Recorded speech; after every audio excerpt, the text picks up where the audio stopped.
Boa noite, pessoal. Estamos dando início a mais uma palestra do CRC-RN em parceria com a Associação dos Síndicos do RN. Dessa vez estamos com o Rodrigo Carpati, da Coordenadoria de Direito Condominial da OAB São Paulo. O tema de hoje é condomínios em tempos de pandemia. Agradecemos ao Vicente de Paula pela parceria, a quem eu passo a palavra agora para dar as boas-vindas.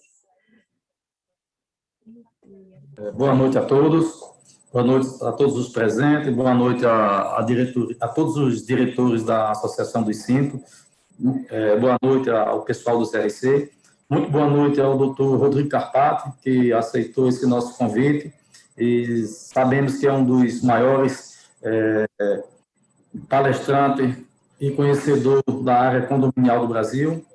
Agradecido a você, Rodrigo, e com isso sabemos que temos muito a ganhar. Essa é a segunda palestra que nós temos com a parceria com o CRC, e essa segunda palestra é o início de mais palestras, de mais cursos. Então, boa noite a todos. Passo a palavra aí para o Dr. Rodrigo Carpati, para que ele possa ministrar essa palestra Condomínio em Tempo de Pandemia. Boa noite, Vicente. Boa noite a todos que estão nos vendo e nos assistindo agora, nos ouvindo e nos assistindo. É sempre uma grande honra falar para entidades sérias como as de associações de síndicos e também, juntamente com o CRC, a contabilidade tem uma importância primordial na gestão condominial, todos nós sabemos disso. Infelizmente, o nosso assunto é condomínios e Covid. Infelizmente, enfrentamos um momento ímpar da humanidade, um momento muito triste, que nos traz aí reflexões importantíssimas, tanto do ponto de vista pessoal, do ponto de vista filosófico, do ponto de vista da gestão condominial.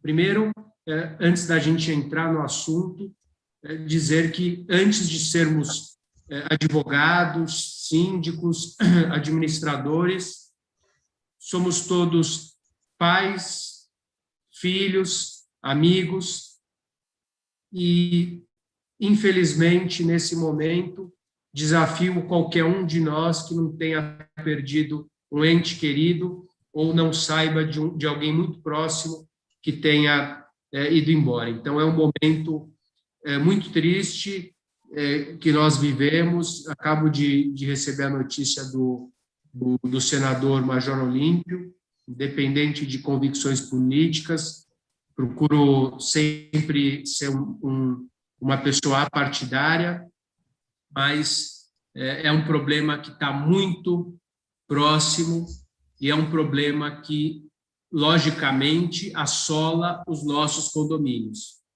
Os nossos condomínios, eles estão inseridos na sociedade. Nós somos um reflexo dessa sociedade. O que ocorre dentro das nossas casas, dentro dos nossos condomínios, é reflexo da sociedade. Ali, nós não temos gestores públicos para que tomem as medidas em prol da nossa comunidade.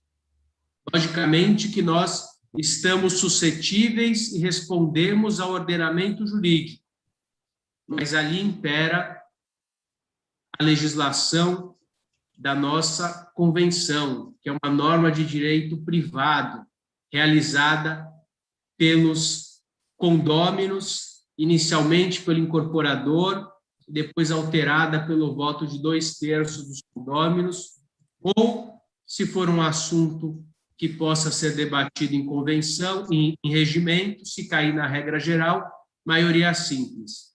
Estamos, como gestores, obrigados a seguir as deliberações e determinações de assembleia. O nosso presidente, o nosso gestor, o nosso prefeito, quem tem o poder executivo no nosso condomínio é o síndico. O síndico tem, sim, poderes para abrir e para fechar áreas comuns. O síndico tem autonomia independente da deliberação de uma assembleia. Ocorre que se esse, assim como qualquer gestor público, agir com excesso, incorrerá no abuso de direito e vai responder por isso. E está, sim, esse gestor atrelado às leis, aos decretos em vigência. O que nós temos de diferente no âmbito condominial, talvez não tão diferente, é que existem questões políticas também. Nem sempre o fechamento de uma área, assim como nós podemos verificar nos estados, dependem de questões fáticas, de saúde ou não. Depende daquela população, depende da circunstância daquele condomínio, depende de quem comanda aquele condomínio, depende se as pessoas ali já foram contaminadas, estão mais tranquilas, se são idosos ou se são crianças que querem utilizar as áreas comuns, se a maioria for de pais com crianças pequenas, com certeza vai imperar naquele condomínio algo diferente do que um condomínio das mesmas características com um público idoso. Lembrando que o que nos une nos condomínios não é o affectus societatis. Nós não estamos unidos no condomínio, assim como disse Caio Mário da Silva Pereira, ou Silvio Salvo Venosa, as relações condominiais carecem de personalidade jurídica porque não existe o ânimo, a intenção das pessoas se reunirem, assim como existe numa empresa. Uma empresa, eu pretendo abrir uma empresa com o Vicente, ligo para ele, nós somos amigos e abrimos algo com interesse comum.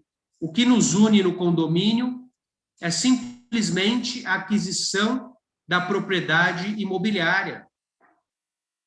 Pode ser que eu aconselhe um amigo a adquirir um bem junto no mesmo prédio, mas o que nos une é a intenção de ter uma propriedade. Então, ali existem os mais diversos interesses e ali, naquele local, conforme a nossa legislação pátria hoje, o condomínio carece de personalidade jurídica. O condomínio nada mais é do que uma união de pessoas que têm o domínio comum.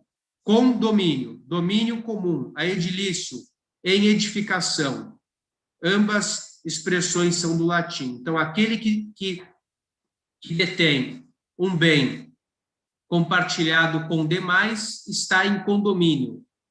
E pode ser o condomínio do Código Civil, ambos hoje estão no Código Civil, pode ser o condomínio edilício, ou pode ser o condomínio voluntário ou forçoso.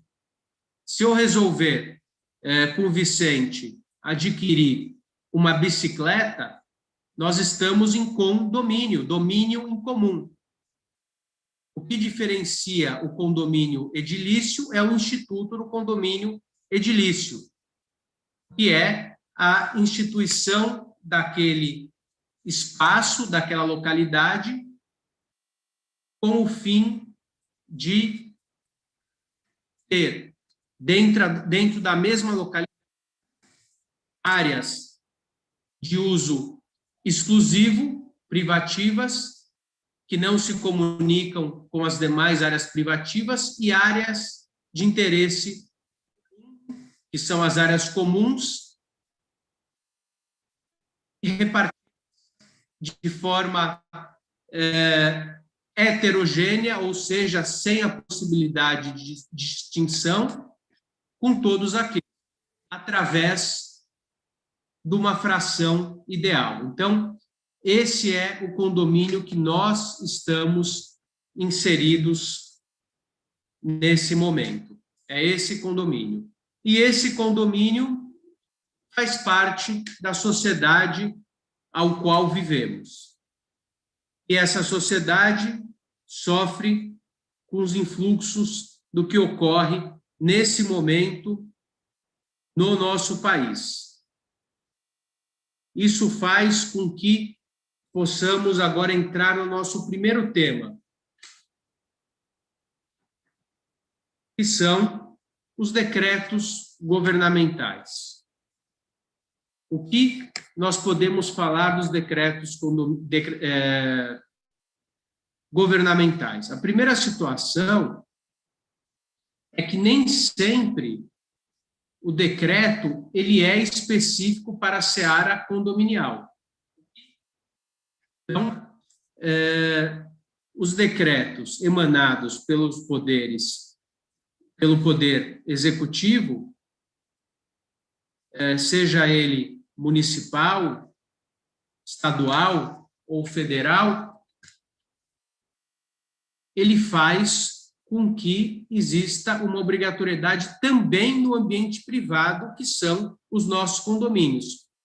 Só que nós precisamos sempre interpretar esses instrumentos, porque quando o Estado menciona as academias ficam fechadas, ele está mencionando academias com finalidade comercial, academias que estão no comércio, aquela academia que, por si só, gera uma aglomeração, possui personal trainer, possui estrutura, vira e mexe possui uma piscina,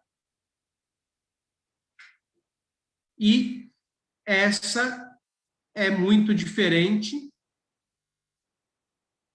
da nossa sala de ginásticas no condomínio.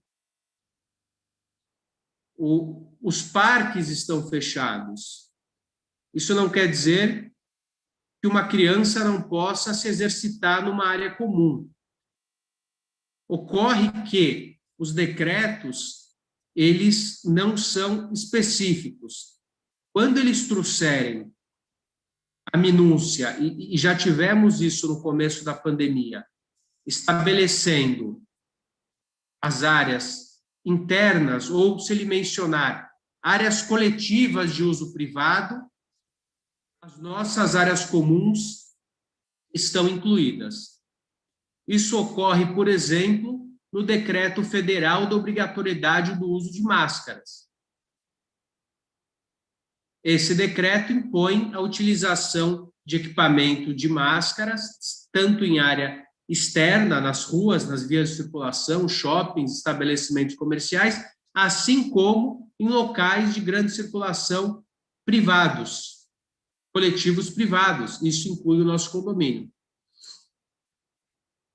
Porém, os decretos que nós temos hoje em vigência, alguns deles de lockdown, eles não trazem a especificidade de condomínios. Não quer dizer que o condomínio não esteja suscetível a isso. Quer dizer que nós devemos interpretar esses instrumentos de forma contundente, de forma razoável. Então, algumas premissas que nós estamos cansados de escutar.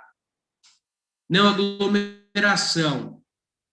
Isso consta nos decretos. Ou seja, se eu tiver uma área de aglomeração, eu não posso mantê-la aberta. Quais são as áreas de aglomeração? Um salão de festas, uma churrasqueira, com certeza são áreas suscetíveis à aglomeração.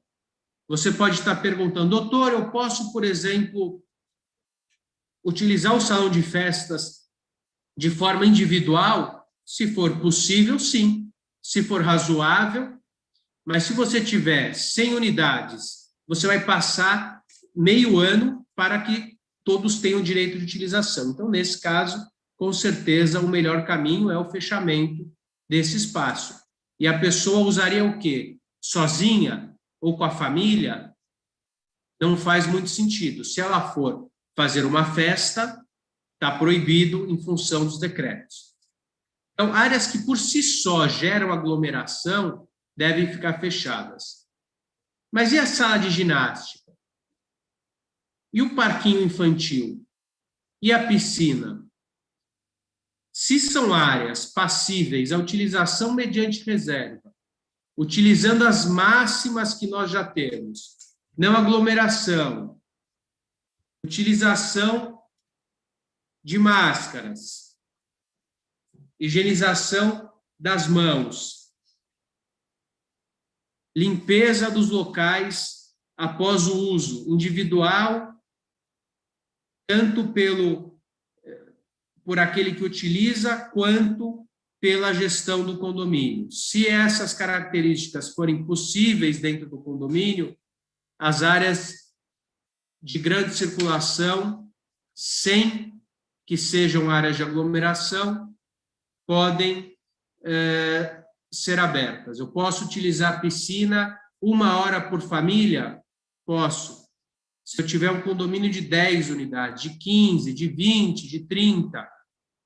Se eu tiver um condomínio de 100 unidades, difícil. Isso deve ser observado. Isso deve ser muito bem observado. Vou falar um pouco sobre as assembleias virtuais. Vou me socorrer aqui aos slides. Peço que esperem só um minutinho.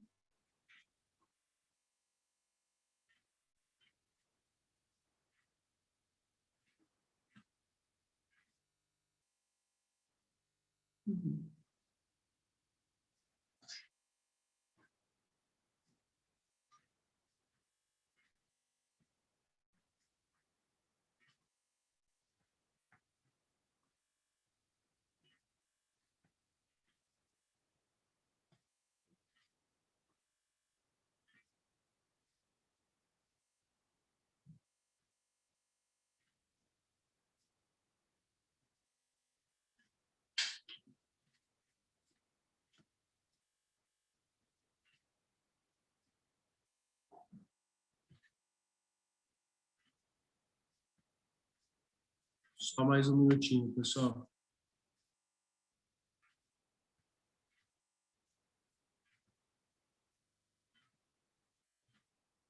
Vamos lá, vamos ver se eu consigo.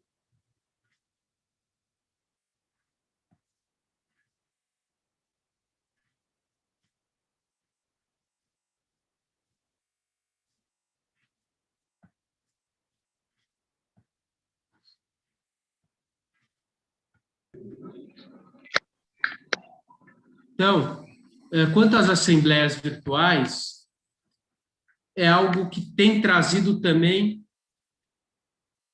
muito interesse de todos. Nesse momento é um momento de assembleia nos condomínios. O primeiro trimestre é um momento de cumprimento do 1350, eleição de gestor, previsão orçamentária e prestação de contas. A minha interpretação, e a interpretação lógica, é no sentido de que as assembleias não podem ocorrer presencialmente.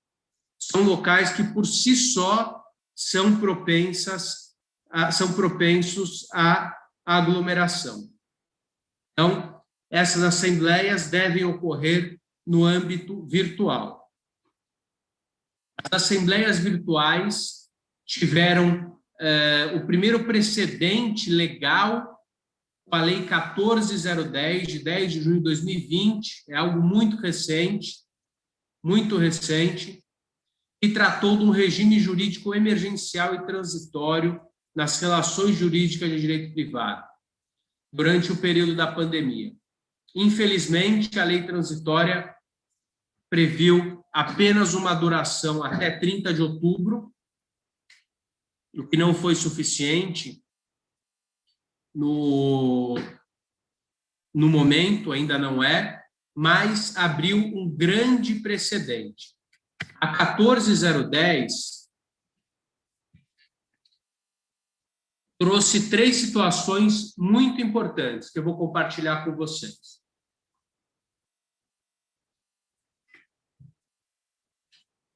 Ele trouxe a possibilidade da realização de assembleias também para eleição e destituição em caráter emergencial até 30 de outubro. Essa é uma lei federal.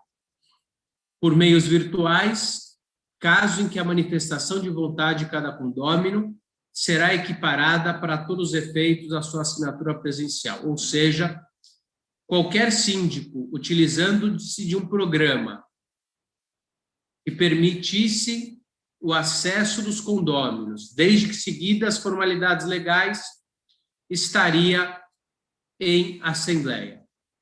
Não sei se esse condomínio não possibilitasse a realização de uma assembleia. Mas por que ele não possibilitaria? Por exemplo, porque tem um número muito grande de condôminos. Um condomínio com 1.200 unidades, inviavelmente, não pode realizar uma assembleia através de um sistema de Zoom. Impossível organizar. Então, para esses casos, o parágrafo único da Lei 14.010 de 2020 trouxe, não sendo possível a realização da Assembleia Condominial, da forma prevista, os mandatos dos síndicos vencidos a partir de 30 de março ficariam prorrogados até 30 de outubro de 2020. Ou seja, essas assembleias, caso a assembleia não fosse possível, o mandato do síndico automaticamente se prorrogaria. Fizemos algumas ações para a prorrogação de mandatos até que a lei saiu, porque todos sabem, é um risco a não vigência do mandato do síndico, mas diante da pandemia, os prédios ficaram sem muita ação no início de 2020, não sabiam como iriam realizar, já que não podiam fazer assembleias presenciais para não aglomerar, não tinha uma previsão legal para virtual, então a 14.010 chegou para tampar essa brecha.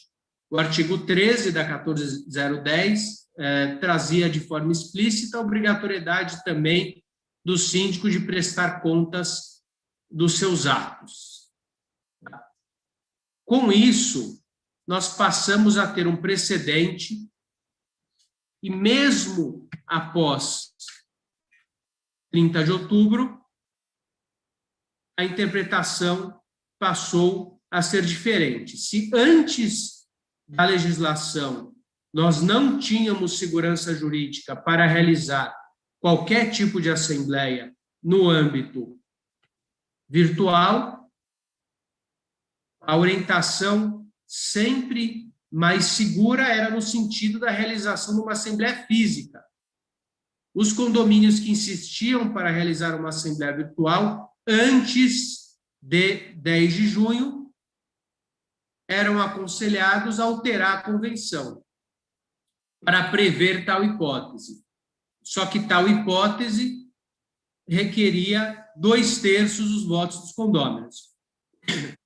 Após a Lei Transitória 14.010, mesmo a partir de 30 de outubro, eu tenho um artigo acadêmico sobre o tema, quem quiser pesquisar, assembleias virtuais após 30 de outubro, após a 14.010. Após esse período, nós passamos a ter um rico repertório jurisprudencial e uma rica doutrina sobre o tema. Nós tivemos, nesse período de transição, juízes aconselhando, inclusive, a realização de assembleias por WhatsApp, o que, logicamente, lograva-se inviável. Mas comento para que vocês tenham uma ideia da forma que foi trazida a presente situação. 2 colocações são pertinentes nesse momento. Primeiro, que a assembleia virtual não é uma assembleia informal. As pessoas estão confundindo.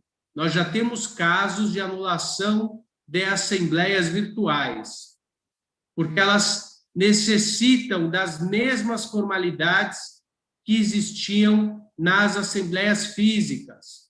Eleição do presidente, indicação do secretário, redação de ata, que esse documento seja, dessa reunião seja feito um resumo, levado a registro e distribuído a todos os condôminos.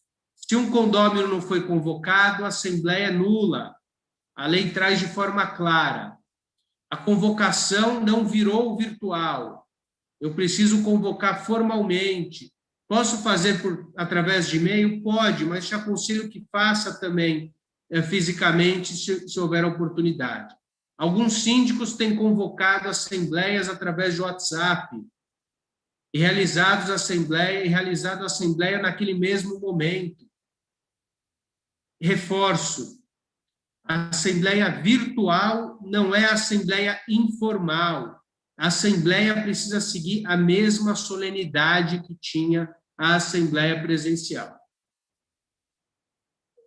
Como fundamento jurídico, para que nesse momento possamos fundamentar a realização dessas assembleias virtuais, nós nos socorremos à Lei de Introdução às Normas do Direito Brasileiro, a qual define que a omissão da lei será decidida pelo juiz de acordo com a analogia, costumes e princípios gerais do direito. E ainda, a aplicação da lei se dará para atender os fins sociais que se destinam e as exigências do bem comum.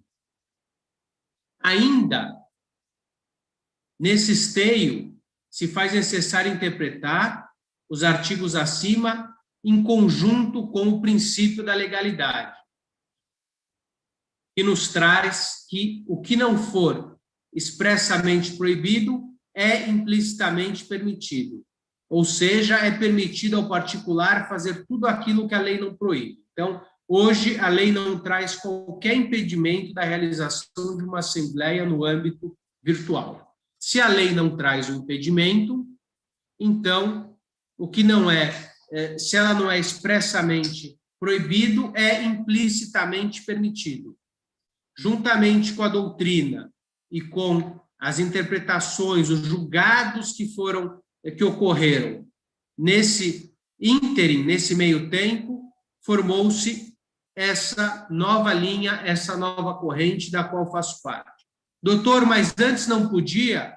Sim, antes eu também era refratário. Nós precisamos amadurecer face às circunstâncias e ajustar as velas. Assim como os princípios do direito civil brasileiro, da introdução das normas do direito brasileiro, nós também precisamos analisar a conjuntura condominial e lembrar que estamos diante de uma relação de direito privado e que dentro das nossas convenções, regimentos e deliberações podemos ajustar aquelas situações, circunstâncias que nos parecerem melhor, desde que não exista infração à legislação. A lei sempre prevalece ao entendimento da convenção, a lei sempre é mais forte ao regimento interno, a lei é sempre mais forte à Assembleia. A premissa de que a Assembleia é soberana nos leva a erro, porque a Assembleia é sim soberana, dentro dos limites legais, desde que não fira os preceitos legais.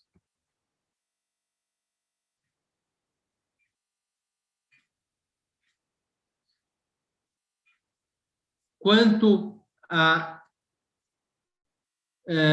assembleias virtuais, o precedente que foi utilizado era o precedente da Companhia de Capitais Abertos. O Nascimento e Franco cita isso na sua obra de condomínios, aonde, por analogia, interpretava-se que se nas companhias de capital aberto, onde tem uma relação muito análoga com a condominial, por ter uma pluralidade de proprietários e um bem comum, o direito a voto, interpretava-se, muitas vezes se buscou guarida na legislação das companhias de capital aberto, que dizia o artigo 121 da Lei 12.431, trazia que nas companhias de capital aberto o acionista poderia participar e votar à distância em Assembleia Geral nos termos da regulamentação da Comissão de Valores Mobiliários. E essa trazia o entendimento que uma assembleia online para o âmbito das sociedades abertas, sociedades anônimas, era aquela que funcionaria por meio de voto por procuração eletrônica específica para cada acionista, sendo que esse acionista possuía um prazo para votar, que em geral era da data da publicação do edital, da convocação, até um dia antes da Assembleia, ou seja, essa é a Assembleia híbrida. A Assembleia ocorria no âmbito virtual, mas também ocorria de forma presencial, computando os votos daqueles que o fizeram por meio eletrônico. No nosso condomínio, como é que essa Assembleia virtual é traduzida, como é que essa Assembleia virtual ocorre?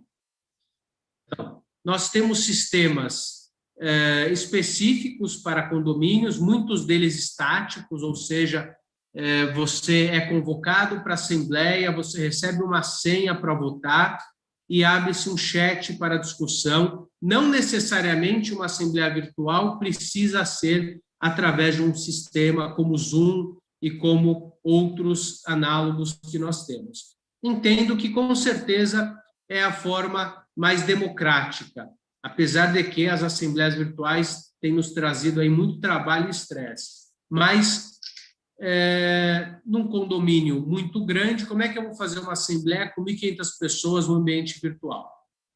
Se torna algo complexo demais e que, com certeza, não vai buscar o seu princípio mais efetivo.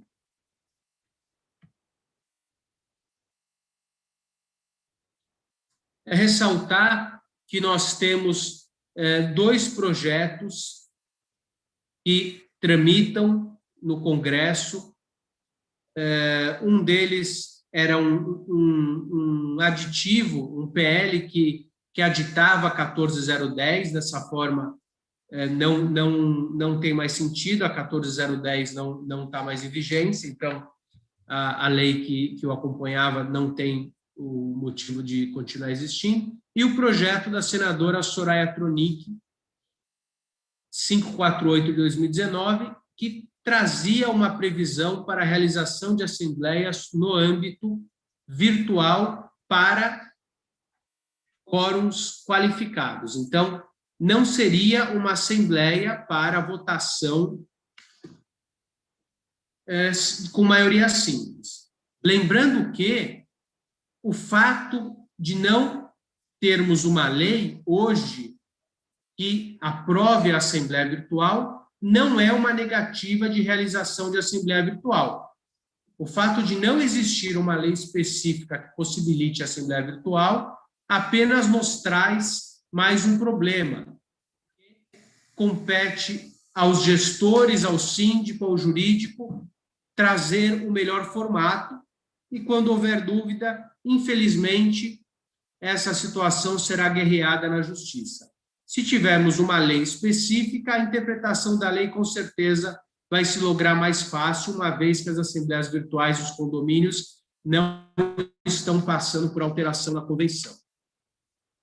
O PL da senadora Soraya Tronic, que já foi aprovado no Senado e tramita agora na Câmara dos Deputados, traz que, quando o quórum especial, a caso exigido pela lei, não for alcançado nas convocações presenciais, a correspondente deliberação poderá ser tomada posteriormente mediante votação eletrônica de condôminos em segmento virtual da reunião. Ou seja, a reunião ocorre presencialmente e, posteriormente, se o quórum não for atingido, ela poderá ficar em aberto. Seja disponibilizado a todos, coleta de voto, inteiro teor da ata parcial relativo ao segmento presencial. Somente após o cômputo dos votos eletrônicos e presenciais, a publicação do seu somatório, a reunião poderá ser dada por encerrada. Se não houver proibição expressa na convenção, essa Assembleia poderá deliberar alternativamente, por maioria simples, autorizar a coleta individual dentro do prazo de 30 dias do voto do condôminos ausentes, ainda que sem utilização do meio virtual, desde que seja apresentada a ata da Assembleia contendo detalhamento dos pontos de vista acerca das questões. Então, se não houver uma proibição na convenção, a Assembleia poderá autorizar a coleta individual, como se nós levássemos o livro de ocorrências o livro de presença para os demais condôminos. O PL 2323 de 2020, como disse para vocês, da deputada Celina Leão, trazia um aditivo ou um anexo ao PL, ao projeto, a Lei 14.010, que não está mais em vigência, e trazia, no artigo 4º, a permissibilidade da realização de assembleias virtuais no âmbito condominial.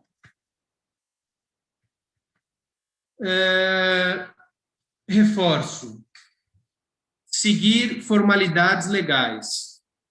A assembleia virtual requer a eleição do síndico, requer a eleição do presidente, requer a indicação do secretário, requer que exista um resumo da ata, ou deu um problema, você vai fazer o quê? Você vai levar a gravação de 3, 4 horas do Zoom? Não, a ata precisa ser resumida, reduzida a termo, enviada aos demais condôminos. O presidente assina, mas, doutor, a ata não é virtual, a assembleia não é virtual? Mas o presidente imprime, assina, pode assinar digitalmente, mandar para o secretário, que assina também digitalmente, e existem cartórios virtuais, essa ata o resumo pode ser levado a registro num cartório virtual, ou impressa e levada a registro num cartório físico, ok? Então, é importante que as formalidades legais sejam estritamente seguidas para que exista aí um histórico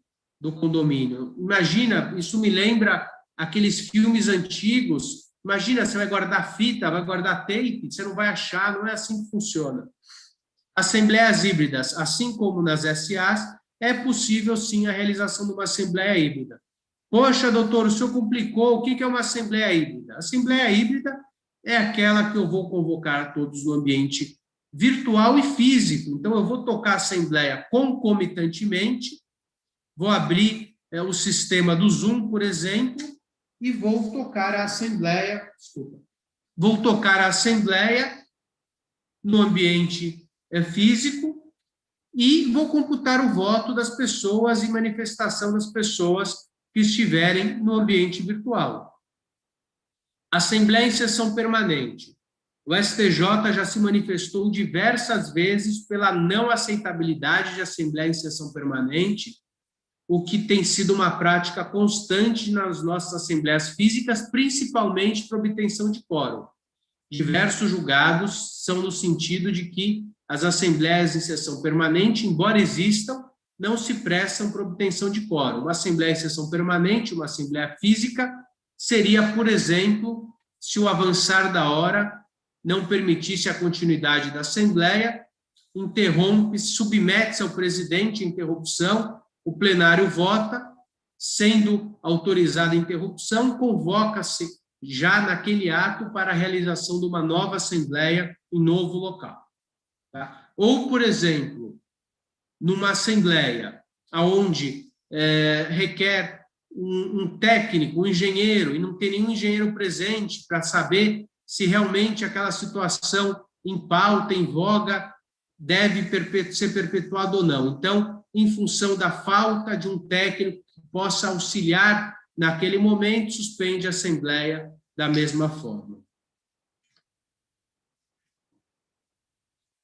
Muito cuidado com a anulação dessas assembleias. As assembleias podem ser anuladas através de ação específica de anulação, num prazo de até 2 anos, e se houver dolo, coação, erro, em até 4 anos, as assembleias podem ser aí anuladas do ponto de vista jurídico. Vou voltar para um assunto importante, já chegando para o final da minha palestra, para falar da autonomia do síndico, seja para o fechamento de áreas comuns, seja para a gestão condominial. O síndico, por lei, ele tem sim poderes de gestão. Cabe ao síndico os poderes executivos do condomínio. Ele, logicamente, que ele pode tomar medidas executivas extremas, como o fechamento de uma área independente de consulta. Ele tem poderes para isso? 1348.2 impõe ao síndico as medidas administrativas em prol da coletividade. Logicamente, ele pode incorrer em excessos e, 2, ele pode, eventualmente, ocorrer no não atendimento dos anseios daquela sociedade, que é o mais grave. Então, se não houver uma máxima legal clara, se o decreto não impuser de forma clara uma obrigação legal, fica à mercê do síndico algumas interpretações. Logicamente que ele precisa consultar os seus pares, consultar os seus advogados. Se não for uma imposição legal, o síndico pode optar ou não? Existe uma outra situação, às vezes não é uma situação com impositivo legal, por exemplo, o impositivo legal traz que as áreas de grande circulação fiquem fechadas. Ele não menciona nada específico áreas comuns em condomínio. Mas, por interpretação lógica e clara, precisa fechar as áreas comuns para que não incorra em riscos. Estava conversando outro dia com uma rádio em Brasília e me questionaram se o síndico poderia incorrer, por exemplo, na responsabilidade por uma fatalidade decorrente de Covid. A minha resposta foi: depende. Teoricamente, sim. A responsabilidade civil, todo aquele que por uma ação ou omissão causa prejuízo a alguém, fica obrigado a repará-lo. Todo aquele que trouxer um prejuízo, cometer um ato ilícito, seja por negligência, imprudência ou imperícia, fica obrigado a repará-lo. Ou seja, se por uma omissão do síndico, o que é agravado pelo dever legal de agir. Então, ao síndico incumbem algumas responsabilidades que uma pessoa comum não tem. Se a Edilene, o Ronaldo, o Matheus, que estou lendo aqui, o Breno, resolverem tomar uma conduta dentro de um condomínio, eles respondem pessoalmente pela conduta. Mas se, por exemplo, eles forem síndicos e verificarem uma situação irregular, eles responderiam por omissão, porque aquele que tem a responsabilidade legal tem o dever poder. Então, se ele poderia ter agido para evitar determinada circunstância, no âmbito penal, ele responde como se fosse o autor daquele delito, daquela ocorrência. A omissão do síndico é penalmente relevante porque ele tem o poder-dever de ter evitado o resultado. Artigo 13 do Código Penal. Aquele que tem por lei o dever de agir, se não o fizer, responde por omissão, pelo crime correspondente. Então, além da repercussão no âmbito civil, que é o prejuízo financeiro, os lucros cessantes, o direito inerente ao dano material, dano moral, existe a repercussão no âmbito criminal. Dessa forma, o síndico precisa analisar muito bem a circunstância. E lembrando que, como disse no momento 2, ele não responde, ele não age apenas em prol da lei, ele também age em prol dos interesses daquela coletividade. Então, é algo que deixa o condomínio, deixa o síndico, numa situação, muitas vezes, limítrofe, porque a comunidade quer que abra as áreas comuns, mas o síndico tem a responsabilidade se aquela área for aberta e, eventualmente, por uma omissão desse, algo ocorrer. Então, o síndico está num momento e numa situação muito complexa, muito delicada. Não estou dizendo que as áreas comuns devam ser abertas ou fechadas. Os decretos não trazem a especificidade da abertura ou do fechamento dessas áreas comuns. Os decretos trazem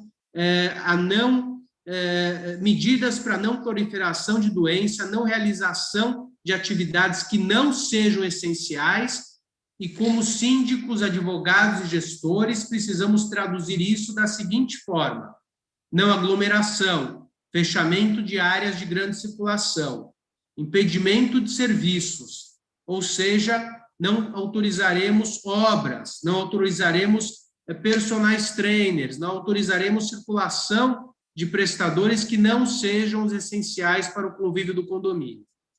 Áreas passíveis de utilização individual, mediante reserva, entendo que, por bem, devam ser mantidas. A questão não é apenas a não proliferação da doença, é também do âmbito emocional. As pessoas estão adoecendo, nós estamos num momento muito triste, as pessoas estão no limite da sua sanidade.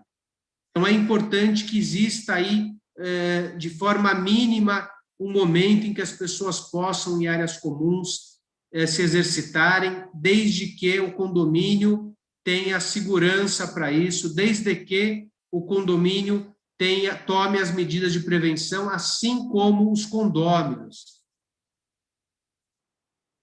Outra situação, os nossos condomínios estão mudando de perfil.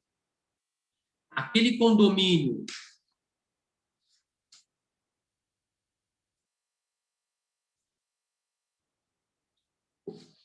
os nossos condomínios estão mudando de perfil. Aquele condomínio que era um condomínio estritamente residencial se tornou o trabalho das pessoas, se tornou o local onde as crianças estudam e aonde nós compartilhamos 100% nesse momento, quase 100% do nosso convívio na sociedade. Isso faz com que os níveis de estresse sejam muito altos. Como que eu vou trabalhar, responder ao chefe? Esses dias vi uma matéria dizendo do estresse da vida no ambiente exclusivamente virtual. Então, nós precisamos cuidar da saúde mental das pessoas. A manutenção de forma mínima das áreas comuns, desde que isso não represente um risco à saúde e à segurança dos demais, com a utilização de máscaras, de higienização de mãos, limpeza, pode ser realizada para o bem de uma sociedade que está num momento ímpar, num momento único, de muito sofrimento e que requer aí muita paciência. Nós temos que pesar as situações do condomínio, os síndicos enfrentam o pior momento, os síndicos estão renunciando, os síndicos estão deprimidos. Então, vocês precisam entender, algumas vezes, que os ataques não são pessoais aos síndicos, as pessoas estão estressadas por si só nesse momento de pandemia. Então, isso tem ressaltado, isso ressalta a necessidade de uma gestão profissional. Momentos de estresse como esses que estamos vivendo, de pandemia, onde as pessoas estão perdendo parentes, amigos, têm nos levado ao limite da nossa emoção. Muitas pessoas com dificuldades financeiras, muitas pessoas perdendo seus empregos, com dificuldades em pagar os condomínios, e nesse meio do caminho estão os gestores condominiais, que precisam ser sensíveis a esse momento e procurar amenizar esse sofrimento. Não acho que o síndico deva interferir dentro da casa das pessoas, mas um pouco de sensibilidade é, sim, de bom tom, para que possamos tentar proceder a um equilíbrio mínimo de vida na nossa sociedade.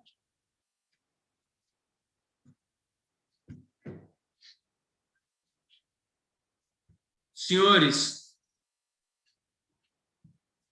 eu chego ao final desse momento, espero ter trazido informações relevantes, eu fico à disposição mais alguns minutos, eu também sofro do estresse do mundo virtual, daqui a pouco vou entrar em outra conferência, em outra reunião, mas com maior prazer, sou um incansável operador do direito e que busca proporcionar aí orientação, informação para todos os síndicos, os gestores que estão nos escutando. Antes de devolver a palavra, vou apenas agradecer as pessoas que mandaram mensagem. Roberto Fagundes, Tecmetria, Ronaldo, Helder, agradeço a todos que se manifestaram no Zoom aqui, no chat, e devolvo a palavra para o Vicente e para a Fernanda.